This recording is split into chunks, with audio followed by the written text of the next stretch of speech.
Página de abertura. Livro Luz no Lar, psicografado por Francisco Cândido Xavier, por diversos espíritos. Número da mensagem 28. Título: Professores diferentes. Entre familiares e amigos, encontras na terra a oficina do teu burilamento. Com raras exceções, todos apresentam problemas a resolver. Problemas na emoção e no pensamento. Problemas na palavra e na ação. Problemas no lar e no trabalho. Problemas no caminho e nas relações. Prossegues assim junto deles, como quem respira ao pé de múltiplos instrutores num instituto de ensino. Muitos reclamam trabalho, lecionando paciência, enquanto outros te ferem a sensibilidade, diplomando-te em sacrifício. Aos que te escandalizam, incessantemente, adestrando-te em piedade, e aqueles que te golpeiam a alma com as lâminas invisíveis da ingratidão, para que aprendas a perdoar. E as lições vão surgindo à maneira de testes inevitáveis. Agora é o esposo que deserta, dobrando-te a carga de obrigações, ou outras circunstâncias é a esposa que se rebela aos compromissos, agoniando-te as horas. Hoje ainda são os pais que te contrariam as esperanças, os filhos que te aniquilam os sonhos, ou os amigos que se transformam em duros entraves no serviço a fazer. Nenhum problema, entretanto, aparece ao acaso, e por isso é imperioso te armes de amor para a luta íntima. Fugir da dificuldade é muitas vezes a ideia que te nasce como sendo o melhor remédio. Semelhante atitude, porém, seria o mesmo que debandar, menosprezando as exigências da educação. Carrega, pois, com serenidade o valor, o fardo de aflições que o pretérito te situa nos ombros, convicto de que os associados complexos do destino são antigos parceiros de tuas experiências a repontarem do caminho, solicitando contas e acertos. Seja qual for o ensinamento de que se façam intérpretes, roga à sabedoria divina te inspire a conduta, a fim de que não percas o merecimento da escola a que a vida te conduziu. Ainda mesmo em lágrimas, lê sem revolta no livro do coração as páginas de dor que te imponham, ofertando-lhes por resposta as equações do amor puro, em forma de tolerância e bondade, auxílio e compreensão. Recorda que o próprio Cristo, sem débito algum, transitou cada dia na terra entre esses professores diferentes do Espírito e, solucionando na base da humildade os problemas que recebia na atitude e no comportamento de cada um, submeteu-se a sós à prova final da suprema renúncia, à qual igualmente te submeterás um dia, na conquista da própria sublimação, o único meio de te elevares ao clima glorioso dos companheiros já redimidos, que te aguardam vitoriosos nas eminências da espiritualidade. Emmanuel. E agora, a palestra. Saudações fraternas a todos, que mais uma vez os nossos amigos do mundo espiritual nos inspirem as reflexões que nos cabem acerca dos ensinamentos da doutrina espírita, com base em O Livro dos Espíritos, no qual nós estamos nesse momento com a tarefa de encerrar o capítulo 10 da parte 2ª, intitulado Das Ocupações e Missões dos Espíritos. É um capítulo bastante peculiar da obra, um capítulo ali que se constrói sem subtítulos, do início ao fim, e dá conta de tentar detalhar ao máximo possível os afazeres dos espíritos, o que é que os espíritos fazem com o seu tempo. Congregando, como sempre, as revelações dos espíritos, trabalhadas a partir da sua criteriologia, submetidas à sua metodologia, assumindo com isso as proporções de um sistema filosófico, ainda que aberto, mas um sistema filosófico, Kardec procurou oferecer à humanidade um estudo sintético de como é, de fato, a vida dos espíritos na sua dimensão natural, ou seja, o mundo espiritual. E procurou também destrinchar, a partir das suas observações e dos diálogos que ele travou com os espíritos, as relações que os habitantes desse mundo espiritual podem desenvolver com o nosso mundo material, levando em consideração que eles, os espíritos desencarnados, portanto despidos do corpo físico, somos nós, ontem e amanhã, né? Antes de nós nascermos como seres humanos no mundo material, especificamente no nosso caso no planeta Terra, como também depois que o nosso corpo morrer, esse espírito volver à sua pátria natural, que é a dimensão dos espíritos. O conteúdo estudado até aqui, até essa parte do Livro dos Espíritos, já permitiu entender qual é a concepção espírita da nossa natureza e do nosso destino.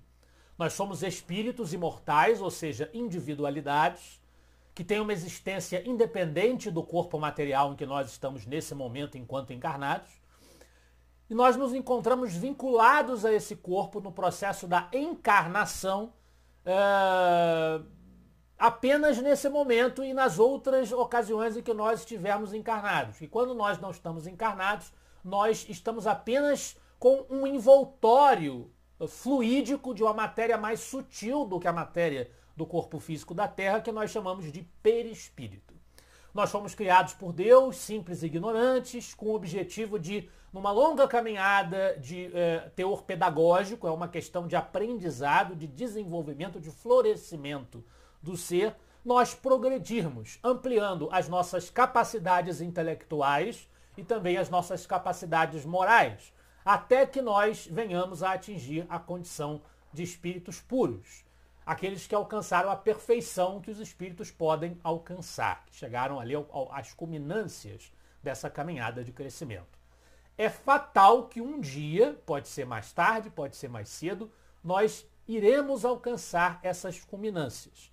Assim como é fatal que o nosso corpo físico nessa encarnação morrerá um dia e nós retornaremos ao mundo espiritual.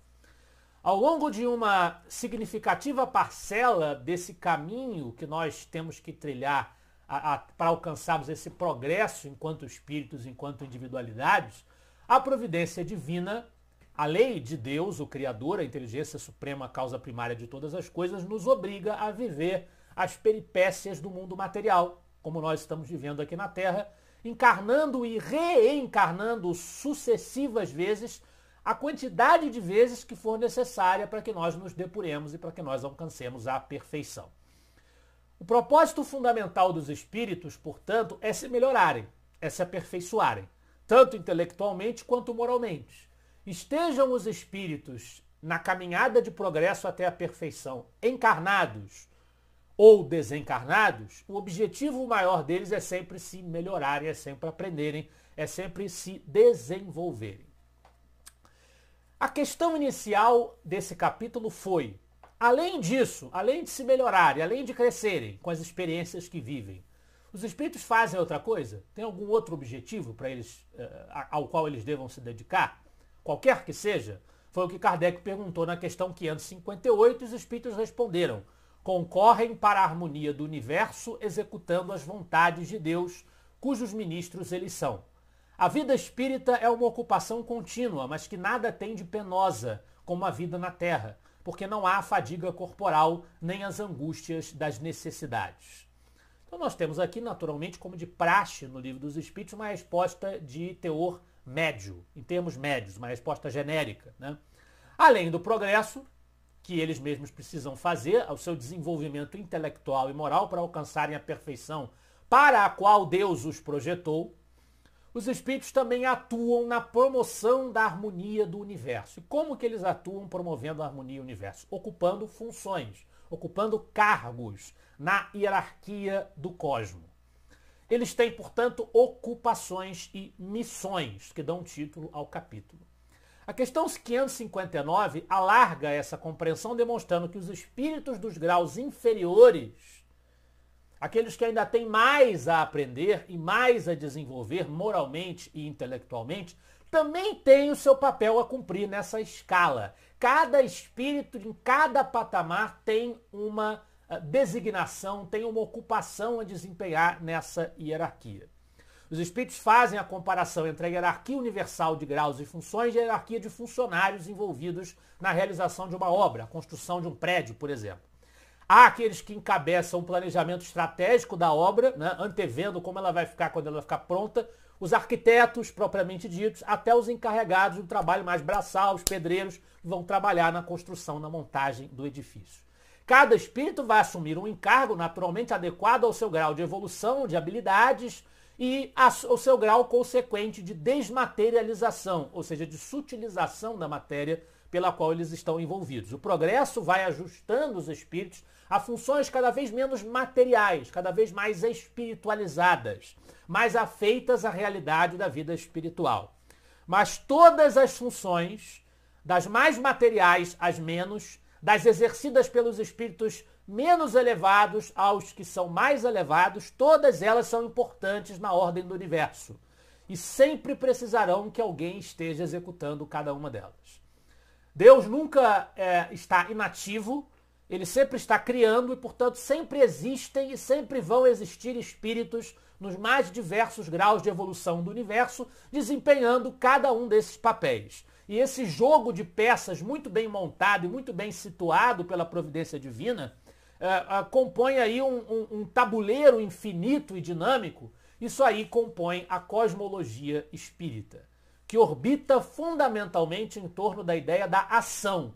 Não existe nada parado, nada que seja inútil, não há inércia. Tudo é ativo, tudo tem ou deve ter uma função sendo executada na ordem da criação, porque Deus não cria nada que seja inútil. Se existe é porque tem um propósito na ordem do universo. Ainda respondendo à questão 561, os espíritos dizem: todos têm que percorrer os diferentes graus da escala para se aperfeiçoarem. Deus, que é justo, não poderia ter dado a uns a ciência sem trabalho, destinando outros a só a adquirirem com esforço. Então, no progresso do espírito intelectual e moral, repitamos, não precisam todos os espíritos ser maus em algum momento. Eles não precisam todos necessariamente passar pela fieira do mal. Deus não os obriga a fazer o mal em algum momento. O mal é consequência das más escolhas que nós fazemos em função do nosso livre-arbítrio. Mas é inevitável que os espíritos passem pela ignorância, pela falta de conhecimento, porque eles precisam se aperfeiçoar e percorrer todos os diversos graus da escala. Se um espírito já surgisse com toda a intelectualidade que ele está destinado a alcançar, seria um tratamento de prestígio, de privilégio a ele, em detrimento de todos os outros.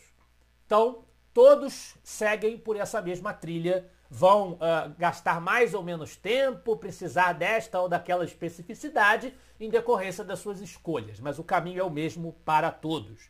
Assim, todos nós, espíritos, cumpriremos em sequência os papéis que cabem a cada um desses degraus da evolução, mudando de posições e de atribuições a cada vez que nós realmente ascendemos de classe na escala dos espíritos. Assim vai se dando até chegar no ponto extremo, que é a perfeição do Espírito puro, que coordena, o Espírito puro coordena a harmonia do universo, como ministro direto de Deus.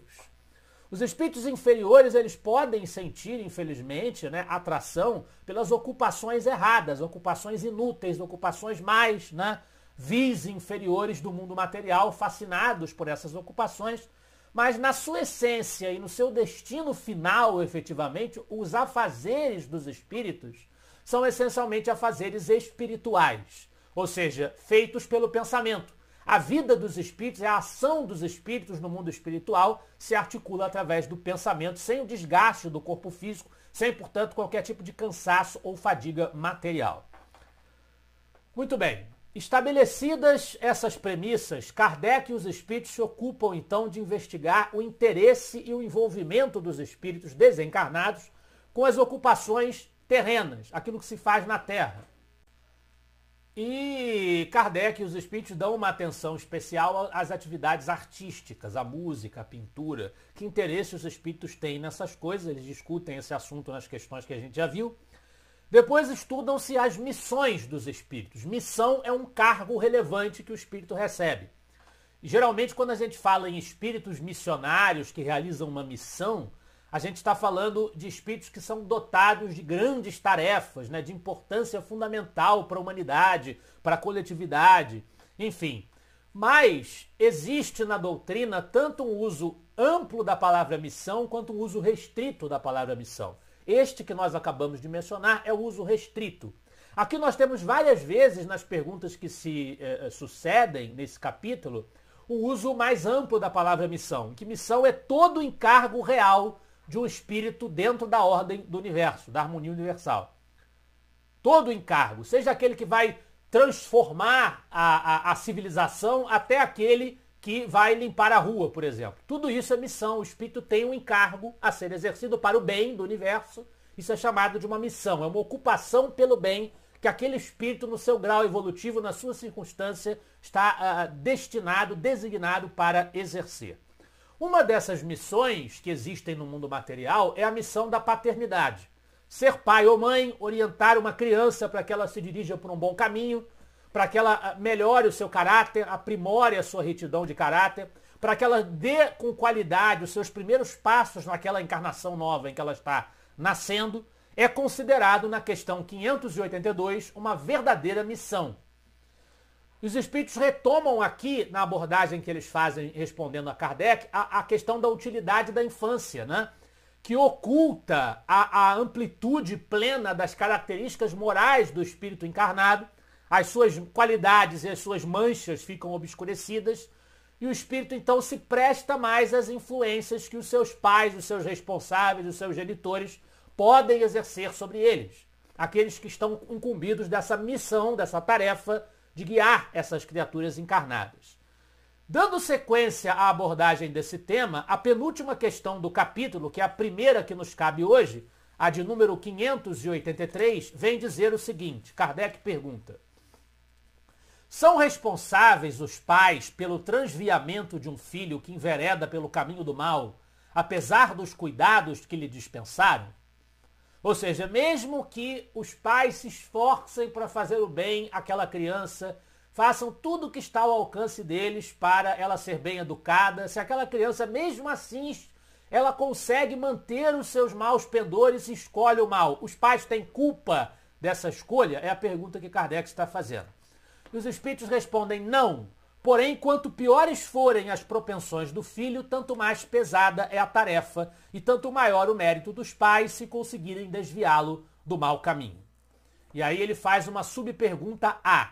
Se um filho se torna homem de bem, não obstante a negligência ou os maus exemplos de seus pais, tiram estes daí algum proveito? E os espíritos respondem simplesmente: Deus é justo. Uma resposta maravilhosa, magistral, uma síntese absolutamente genial. Não precisa dizer muito mais do que isso, mas mesmo assim atrevamos-nos a dizer. Temos aí analisadas duas situações. A de pais que fazem todos os esforços possíveis no cumprimento dessa missão que é a paternidade, que dão bons exemplos, eles educam, eles criam com amor e carinho, mas os filhos ainda assim escolhem fazer coisas erradas. prevalece a má índole com que eles já nasceram. Outro caso dos filhos que fazem tudo certo, seguem um caminho ético, um caminho nobre, um caminho correto, mesmo sem os pais terem feito nada por isso. Os pais os tratam mal, inclusive. Os educam mal, mas os filhos são bons e eles seguem o caminho do bem.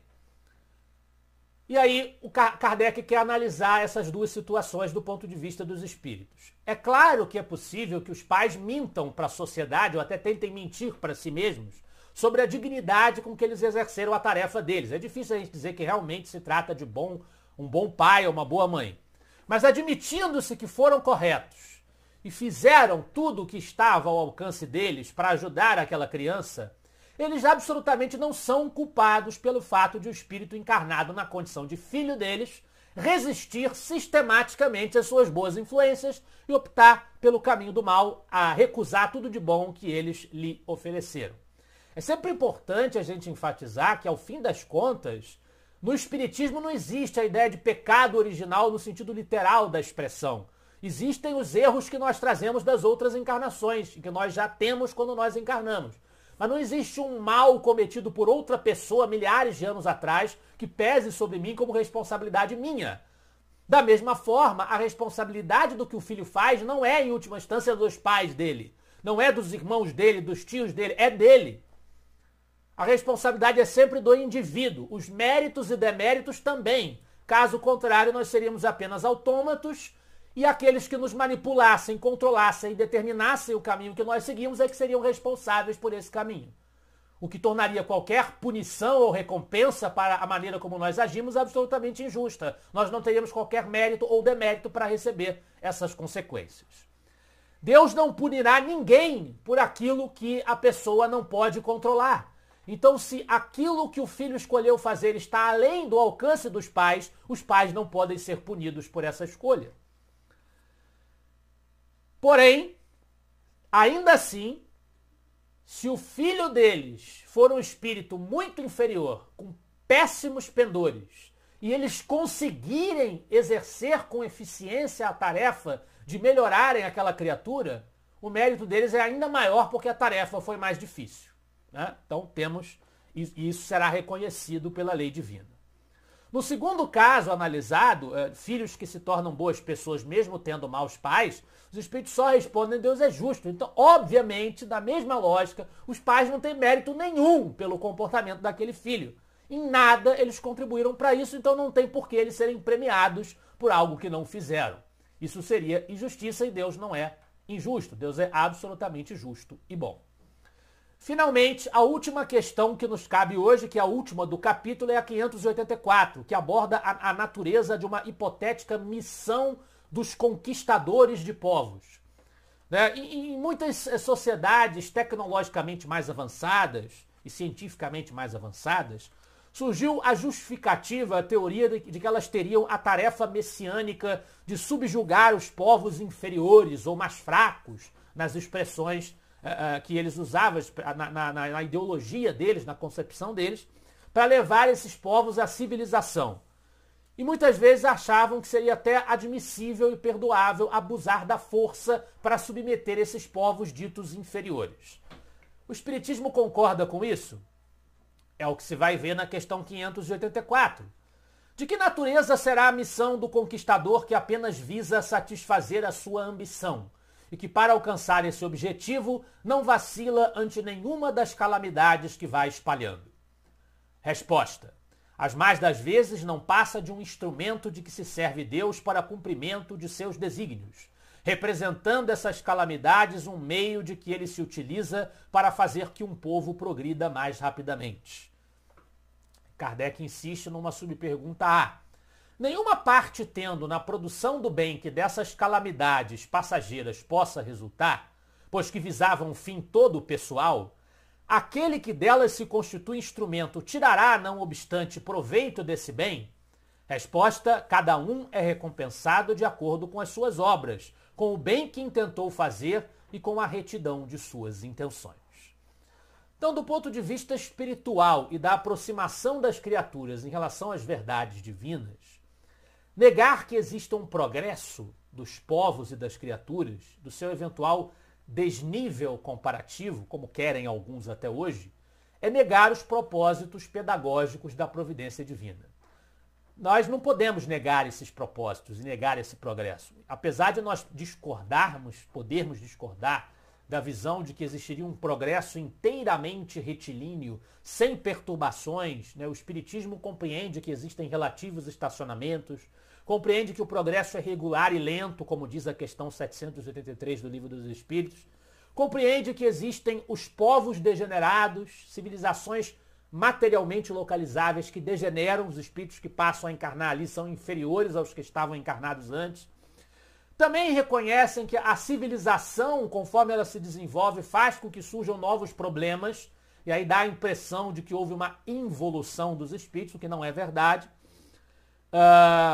Acrescente-se a isso também a ideia de uma marcha desigual de progresso nos diferentes sentidos, intelectual e moral, entre os vários grupos sociais, que pode derivar de que estejam no comando daqueles grupos os espíritos mais inferiores daquela sociedade.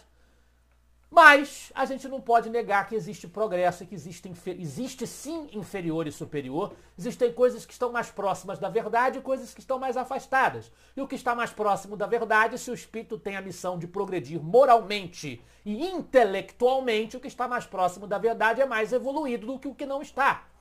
Não tem como a gente negar isso. A antropologia cultural constantemente questiona a ideia de se conceberem culturas mais evoluídas e outras menos.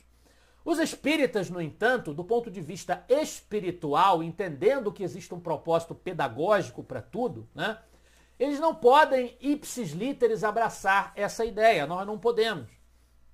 Nós não podemos olhar, por exemplo, para um povo tribal antigo que desconhecia completamente a tecnologia e as leis que regem os fenômenos da natureza. Muitas vezes aderia a práticas completamente desumanas por pura superstição, como enterrar crianças vivas, por elas terem alguma deficiência, por exemplo, coisa que ainda é feita por alguns povos até hoje, infelizmente, até pelo menos recentemente, a gente tem relatos disso. E do outro lado, a gente olhar para civilizações mais sofisticadas, que têm saberes tecnológicos maiores e que conseguem aprender mais judiciosamente a realidade e dizer que é a mesma coisa, uma sociedade a outra, que tem o mesmo valor cognitivo de apreensão da realidade. A antropologia cultural, ela realmente não deve fazer juízo de valor dos povos que ela estuda, analisando as dinâmicas culturais e simbólicas de cada um. Mas acreditar que isso seja tudo e que não exista de fato, essencialmente, espiritualmente, ontologicamente, uma desigualdade, uma diferença, que tudo vale a mesma coisa, é adotar uma concepção materialista. Não tem outra. Dizer que os espíritos estão encarnados para viver sempre adorando Tupã e achando que a chuva é a lágrima de um deus, e dizer que isso é igual àquele que já tem um conhecimento da mecânica da chuva, como a chuva acontece do ponto de vista natural, achar que esse conhecimento não é um progresso, que as duas ideias têm o mesmo valor, o espírita não pode. Porque senão seria condenar as sociedades a viverem perpetuamente em ilhas abissalmente distantes umas das outras. E existe unidade na criação, unidade no desenvolvimento. Ou a chuva é um fenômeno natural, ou ela é a lágrima de um Deus irritado ou triste. Não pode ser as duas coisas ao mesmo tempo. Então uma coisa está mais próxima da verdade, é uma ideia mais evoluída do que a outra.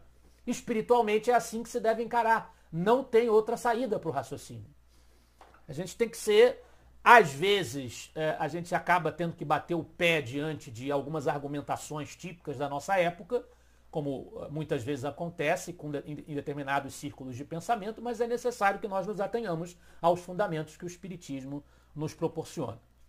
Se nós entendermos que a mensagem evangélica continha elementos universais, expressados pela criatura mais perfeita que esteve na Terra, Jesus, que precisava se generalizar na humanidade, portanto, e que a criatura se desenvolve também intelectualmente, isso implica se aproximar gradativamente das verdades sobre as leis naturais, aquele que assimilou mais a moralidade expressa pelo Cristo, com seu caráter universal, e aquele que conhece mais fielmente as leis naturais, está mais desenvolvido nesses aspectos do que aquele que não.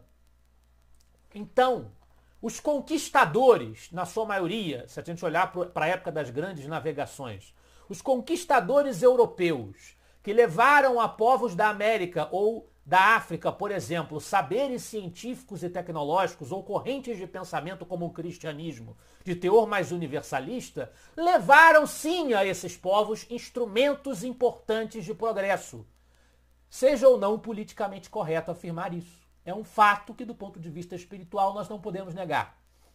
No entanto, e isso é o que é importante a gente enfatizar, o fato de Deus aproveitar a ação desses conquistadores para levar informações, levar ideias impulsionadoras de progresso a povos nos quais elas não estavam presentes, não traz méritos a esses conquistadores que agem da forma mais bruta e mais vil possível contra esses povos. Aqueles que escravizaram ou abusaram dos nativos das terras conquistadas, por exemplo, como a nossa história mundial tão bem registra, não são desculpados por isso. Saber de alguma coisa que outro povo não sabe, dispor de conhecimentos e desenvolvimentos que ele não tem ainda, não é justificativa para subjugá-lo, para assassinar os seus membros, para tomá-los como propriedade sua.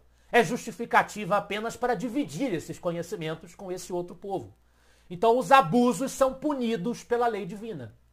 A escravidão, aquele que escraviza, ele será responsabilizado por isso.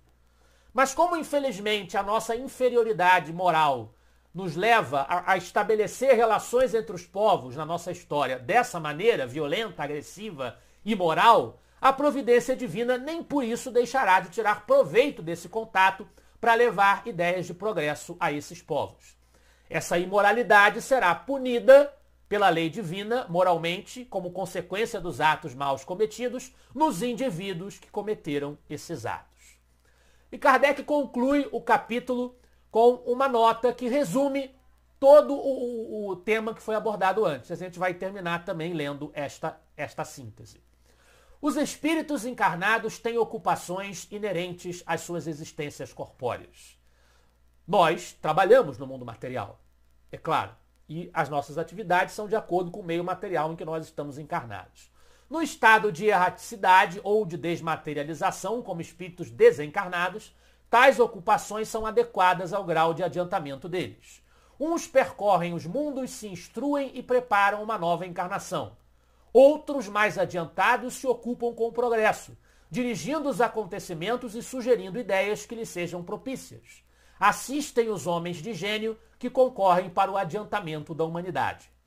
Outros encarnam com determinada missão de progresso. Outros tomam sob sua tutela, para proteção, para ajuda, os indivíduos, as famílias, as reuniões, as cidades e os povos, dos quais se constituem os anjos guardiães, os gênios protetores e os espíritos familiares. Outros, finalmente, presidem aos fenômenos da natureza, de que se fazem os agentes diretos. Os espíritos vulgares, inferiores, se imiscuem em nossas ocupações e diversões, ligando-se a nós aqui no mundo material. Os impuros ou imperfeitos aguardam, em sofrimentos e angústias, o momento em que praza a Deus proporcionar-lhes meios de se adiantarem. Se praticam o mal, é pelo despeito de ainda não poderem gozar do bem. Em um só capítulo do Livro dos Espíritos, entre muitas outras coisas, nós tivemos uma ampla noção das nossas maiores responsabilidades como criaturas de Deus, como inteligências operantes no universo, uma compreensão dos grandes avanços científicos, artísticos e sociais, o papel que os espíritos têm neles, e tivemos também a percepção consoladora de que a todo momento nós podemos contar com espíritos amigos, elevados, que nos amparam em todas as nossas ocupações e nas nossas lutas. Que nós possamos aproveitar esse poder esclarecedor e ampliador de consciência que a doutrina espírita nos dá para nós utilizarmos bem o nosso tempo na nossa encarnação e conseguirmos alcançar patamares melhores mais depressa. Muita paz.